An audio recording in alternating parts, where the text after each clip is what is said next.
In 2023, over 20% of global oil transactions were conducted without using the US dollar.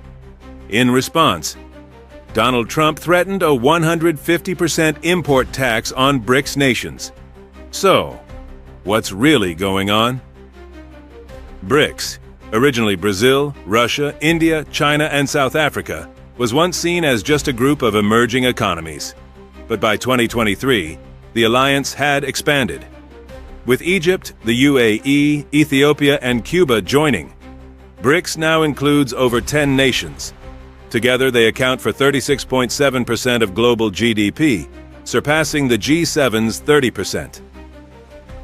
BRICS is no longer just an economic group. It's becoming a true geopolitical power bloc, challenging the dominance of the West.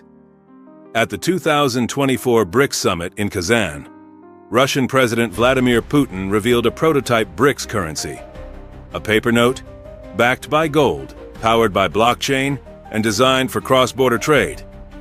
This isn't just fintech innovation. It's a bold political move, an attempt to build a financial system independent of the US dollar. Soon after the BRICS announcement, Donald Trump, former president of the United States, issued a harsh response. In a speech from the White House, he declared, "Any BRICS nation that even thinks about replacing the dollar will face import tariffs of up to 150%. And he didn't stop there. He also warned of cutting all trade ties with any country playing games with the American currency. Why? According to Trump, BRICS de-dollarization could reduce global demand for the US dollar, destabilize the US trade balance, increase inflation risks, and pressure US debt. This isn't just fiscal policy. It's a full-scale monetary power showdown. Despite Washington's threats, BRICS is moving forward. At the summit, members pushed for a cross-border payment system that avoids the dollar entirely, using national currencies, gold as a value standard, digital money built on blockchain infrastructure. The use of gold is a long-term hedge, chosen to protect against inflation and unstable Western monetary policies. And nowhere is this shift clearer than in the energy sector. In 2023 alone, nearly 20% of oil trade was conducted without the dollar. A historic first. The USD, once the unchallenged king of oil, is being challenged at its strongest point. Cuba's entry into BRICS Plus is a symbol that should not be ignored. After over 60 years of U.S. sanctions, Cuba now gains access to BRICS development funds, favorable loans, trade deals outside the U.S. dollar system. For Cuba, this is economic relief. But for the world, it's a clear political message. Nations once isolated by Western power now have a choice, a new financial order, free from dollar dependence. While funding from China and Russia remains limited, Cuba's inclusion signals BRICS's expansion into Latin America, a region long seen as America's backyard, with BRICS expanding, with gold making a comeback, with blockchain connecting nations, and with the dollar no longer the only option. A big question now confronts the world. Are we entering a multipolar financial era where the US dollar is no longer the center of it all? The answer might just reshape global power forever. I can't understand it. And it's a thing that we've seen over This isn't just a personal opinion. It strikes at one of the most studied topics in modern political science, the ability to manipulate mass psychology by posing as an outsider. Donald Trump crafted the image of a businessman not tied to the political elite, gaining support from voters who had lost faith in the system. However, a 2024 Pew Research report revealed that nearly 70% of Americans felt manipulated by overly simplistic political messaging lacking factual basis. This gap between expectation and reality creates a chain reaction, leading to social unrest, increasing political polarization, and economic disruption as consumer trust plummets, especially in key swing states like Pennsylvania and Michigan. It's almost like he wants to do the most horrible things that he can think of in order to get a rise out of us. I don't know what it is, but he's been doing it, and it's scary. This statement comes from decades of observation. De Niro lived and worked in New York, witnessing firsthand how Trump, since the 1980s, ran real estate ventures through legal disputes, media hype, and narrative control. In a February 2025 civil suit, Trump was ordered to pay $354.9 million for inflating his net worth to secure loans. The New York Supreme Court described the conduct as deliberate and repeated. These revelations don't just tarnish personal image. They shake investor confidence in corporate transparency. In fact, REIT indexes dropped 2.4% immediately after the verdict, showing clear market impact.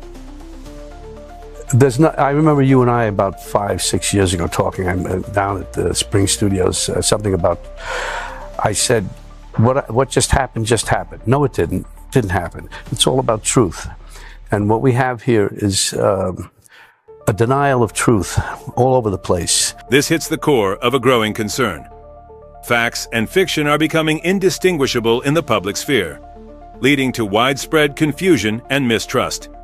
When leaders dismiss experts, reject scientific data, as seen during the COVID-19 pandemic and election controversies, they lay the groundwork for a post-truth mindset. According to the Brookings Institution, such denial weakens national governance, disrupts policy response, and damages economic stability. In late 2020 alone, the U.S. economy lost over $800 billion due to policies lacking scientific consensus. Should not be president, period. We are at a moment in our life, in this country, where this guy is like a gangster. He's come along and he's said things, done things we say over and over again. This is terrible. We're in a terrible situation. We're in a terrible situation. And this guy just keeps going on and on and on. The day after he was elected, I said, well, give him a chance. You never know, you'll see. But he's worse than I ever could have imagined. But this is not just a personal judgment. It raises a deeper question. Can someone represent a nation when they lack emotional control, habitually attack opponents, and treat leadership like a family dynasty? He does everything like a gangster. I don't think that gangsters in that world would think much of him. This comparison reveals De Niro's broader concern, not just with individual behavior, but with the decline of political standards. When leadership standards plummet, we see weaker administrative talent, a highly politicized government, and strategic policies that lack long-term vision. Foreign investors, especially from Europe and Japan, have already voiced concerns about America's reliability in trade and defense. Without stable governance, the long-term strength of the U.S. dollar and America's global leadership within the G7 and G20 may come under serious threat. Canada strikes back. Mark Carney uses tariff revenue from the U.S. to protect Canadian workers and businesses. Will this strategy be strong enough to change the regional economic landscape? Carney's policies and actions. Upon taking office, Mark Carney wasted no time in implementing dramatic changes. He signed a new defense agreement with Australia, enhancing Canada's protection capacity against global threats, particularly from the U.S. At the same time, Carney opened trade negotiations with the EU, aiming to reduce dependence on the U.S. market, a strategic move amid the ongoing trade tensions. This is not just a shift in economic strategy, but also a bold step in building stronger partnerships to counter the impositions from the U.S. These decisions show that Carney is working not only to protect Canada's short-term interests, but also to build a more sustainable and independent future for the country. Additionally, he abolished the carbon tax, a burden on farmers and small businesses amid economic instability. And another significant decision was that Carney cut income taxes for low-income families, helping each household keep an additional $825 per year. This is a concrete move to ease the financial burden on the people as the economy faces difficulties. Strong counterattack against Trump's tariff policy. But what stands out even more is Carney's public opposition to Donald Trump's tariff policy. He declared, "Trump wants to divide us, to dominate us, but we will not bow down. Canada controls its own destiny." And he emphasized, "We are stronger when united," a slogan Carney repeated time and again. Carney used all the tariff revenue from the U.S. to support Canadian workers and businesses who were heavily impacted by Trump's decisions. This shows that his strategy isn't just about countering the U.S., but also a long-term plan to ensure Canada's economic stability. By investing in domestic development projects, Carney is not only protecting people from short-term fluctuations, but also preparing for a sustainable economy in the future. This is a comprehensive approach, aimed not only at mitigating negative impacts, but also strengthening Canada's internal power in the years ahead. Canada in the coming years, strengthening welfare and expanding international cooperation. While Trump cuts international aid and creates division in society, Carney takes the opposite approach. He has expanded the dental care program for nearly 5 million Canadians, a strong social policy aimed at supporting low-income families. Additionally, Carney is committed to maintaining international aid, as he believes that global solidarity is the way to protect national security. This not only helps Canada maintain strong relationships with other countries, but also affirms Canada's position in the international community, building a unified economic federation. Carney goes even further, announcing the end of all domestic trade barriers before Canada Day on July 1st. This is a strategy to build a unified economic federation where there is no longer a divide between provinces, creating a favorable environment for economic growth. He is also committed to investing in major projects, from building millions of homes for citizens to developing clean energy and tapping into strategic mineral resources. This is the foundation for Canada not only to protect itself, but also to move towards a sustainable future, calling for early elections.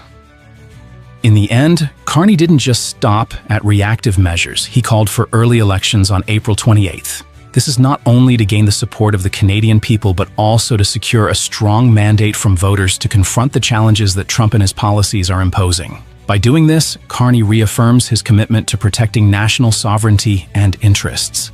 This is a strategic move to build a solid foundation for long-term reforms and effectively counter the attacks from the U.S. We can't control the U.S. president, but we can control our own destiny, Carney emphasized. Can Canada maintain unity and prosper under Mark Carney's leadership? To learn more about Canada's next steps and the new opportunities for the economy, stay tuned to our video. Is Canada quietly cutting ties with the U.S.? Nuclear submarines, radar systems, and a chilling message from Ottawa: $60 billion in submarines, $6 billion in radar. A $19 billion F-35 deal on the edge of collapse. One of America's closest allies is quietly stepping out of its shadow. A firm message from Ottawa. The U.S.-Canada relationship is deeply fractured. But this time, it's not about tariffs or immigration policies. It's about nuclear submarines, long-range radar systems, and a total rethinking of national defense strategy without relying on the United States. Canada's new Prime Minister, Mark Carney, a former governor of the Bank of England, declared, "We cannot and should not entrust our national defense to anyone else." This statement wasn't meant to provoke. It was a clear, calculated signal to Washington, at a time when trust between the two countries is at its lowest in decades. Nuclear submarines not made in USA. Earlier this month, the French nuclear-powered submarine FS Tourville docked in Halifax, Nova Scotia, just 300 miles from the U.S. border. But this wasn't a diplomatic visit. It was a live demonstration of France's latest naval technology for Canadian defense officials. Canada is now preparing to replace its aging submarine fleet in a modernization plan worth 60 billion Canadian dollars, roughly 42 billion USD. They plan to acquire between 6 and 12 nuclear-powered submarines, specifically for long-duration operations in the Arctic, where competition for control is intensifying. In the past, major arms deals like this almost always went to American companies. This time, France is leading. Backed by its Barracuda-class submarine program and a strengthening defense partnership with Ottawa, long-range radar, choosing Australia over the U.S. Shortly after, Canada announced a major investment, 6 billion Canadian dollars, into the JORN radar system, developed in Australia. JORN is an over-the-horizon radar capable of detecting aircraft and ships up to 3,000 kilometers away by bouncing radio waves off the ionosphere, covering the vast Arctic region in real time. What's striking is this. Canada bypassed all the US defense giants. No Lockheed Martin, no Raytheon, no Northrop Grumman. Why? Because Canada no longer trusts American defense consistency. The Arctic is too critical to leave in the hands of uncertain alliances. Canada wants sovereign surveillance, free of foreign pressure, even from its southern neighbor. F-35 deal under review. Then came the bombshell. Canada is now reconsidering its $19 billion contract to buy 88 F-35 fighter jets from the US. The agreement was signed in 2023, and Canada has only paid for the first 16 units so far. But now, the government is reviewing the entire deal and may switch suppliers. Defense Minister Bill Blair called it a necessary strategic decision to protect Canadian sovereignty.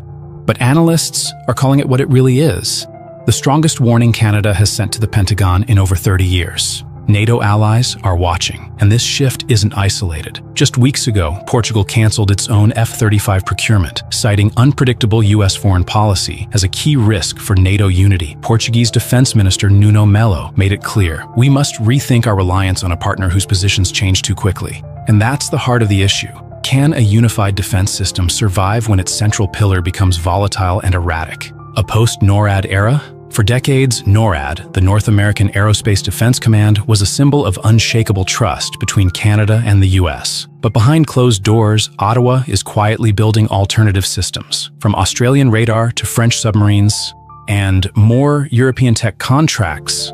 Canada is not just diversifying suppliers, it's restructuring its entire defense ecosystem, piece by piece. This is not just procurement, it's a strategic realignment of historic proportions. Stay tuned to see how Europe, Asia, and Washington respond next. In 2024, Tesla lost 14% of its market share in Norway, one of the world's most advanced electric vehicle markets. At the same time, the European Union warned it would respond strongly to America's new tax policies. And Canada, in a surprising shift, started sourcing military equipment from Europe rather than the US. What's really happening between these three power centers, the US, Europe, and Canada? During a recent meeting with NATO's Secretary General, President Donald Trump harshly criticized the EU's trade policies. We have a problem with the EU. They won't import our agricultural products or our cars, while we import millions of BMWs, Mercedes-Benz, and Volkswagens.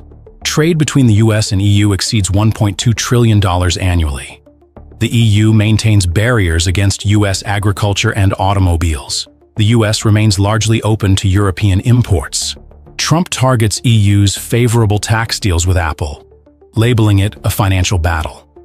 Trump threatens additional tariffs, exacerbating tensions with major EU economies like Germany and France. Tesla, a symbol of American innovation, faces unprecedented criticism from European consumers and investors. In Denmark, the academic pension fund sold all Tesla shares due to union labor agreement refusals, poor governance, and Musk's controversial politics. Pension Denmark withdrew 400 million kroner after Tesla rejected labor agreements in Sweden, sparking widespread strikes. Service centers, transport hubs, and inspection points halted handling Tesla vehicles, severely disrupting Tesla's operations. Elon Musk's political remarks significantly harmed Tesla in Europe. Musk supported far-right parties such as Germany's AfD, UK's Reform Party, and controversial figures in Italy and Romania. Tesla's Norwegian market share dropped dramatically from 21.7% to 7.4% within 1 year. Positive opinions of Tesla fell from 19% to 11%. Negative opinions rose from 47% to 63%. In the UK, 59% of EV consumers refused to buy Tesla due to Musk's polarizing statements. European regulatory scrutiny on Tesla intensified, citing consumer safety and data protection concerns. Tesla struggles with brand reputation and labor issues, losing ground to competitors. Volkswagen, Toyota, and China's BYD introduced competitively priced models. Tesla criticized for delays in affordable model launches, losing edge to favored local brands. European manufacturers aggressively expanded EV production, benefiting from favorable policies and consumer loyalty. Canada is quietly forming a new economic and defense alliance with Europe. Foreign Minister Melanie Joly confirmed Canada's final talks to purchase European military equipment, including Sweden's Saab Gripen jets. Aim: reduce dependency on US defense supplies amid trade policy uncertainties. EU-Canada Free Trade Agreement. CETA increased bilateral trade by 60% since 2017. Canada seeks to lessen dependence on the US, currently 75% of its exports. Enhanced Canada-EU collaborations extend to research, technology, and sustainable energy sectors, marking a strategic pivot